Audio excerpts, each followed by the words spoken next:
लाहौर से अजीम चौधरी के मुताबिक निगरान हुकूमत ने अवाम पर गैस बम गिरा दिया। घरेलू सार्फिन के लिए 172% से जायद महंगी हो गई। महंगाई के मारे शहरियों का जीना मुहाल।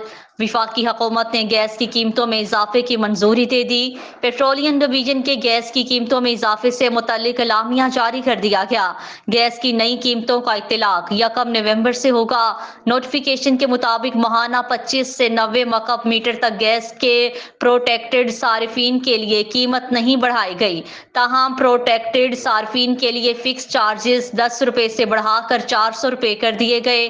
अलामिये में कहा गया है कि नॉन प्रोटेक्टेड घरेलू सार्फिन के लिए गैस की कीमत में 172% से जायद इजाफा किया गया, जबकि 25 माहाना मकब मीटर के सार्फिन के लिए कीमत 200 से बढ़ाकर 300 रुपए फी MMBTU और माहाना 60 मकब मीटर इस्तेमाल करने पर गैस की कीमत 300 से बढ़ाकर 600 रुपए फी MMBTU मुकर्रर की गई है।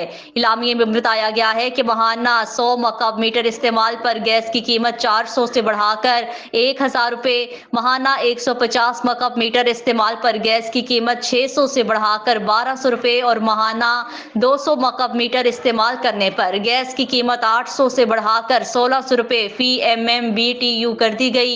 इलामिये के मुताबिक माहाना 300 मकब मीटर इस्तेमाल पर गैस की कीमत 1100 से बढ़ाकर 3000 रुपए, माहाना 400 मकब मीटर इस्तेमाल पर गैस की कीमत 2000 से बढ़ाकर 3500 रुपए और माहाना 400 मकब मीटर से जायद इस्तेमाल पर कीमत 3100 से बढ़ाकर 4000 रुपए फी MMBTU मुकर्रर की गई है। तंदूरों के लिए गैस की कीमत 600 रुपए, पावर प्लांट से 1050 रुपए फी MMBTU बरकरार है, जबकि सीमेंट सेक्टर के लिए गैस की कीमत 4400 रुपए, CNG सेक्टर के लिए 3600 रुपए मुकर्रर की गई है। बरामदी सनतों के लिए गैस की कीमत 2100 रुपए और गैर बरामदी सनतों के लिए गैस की कीमत 2200 रुपए फी MMBTU मुकर्रर कर दी गई है।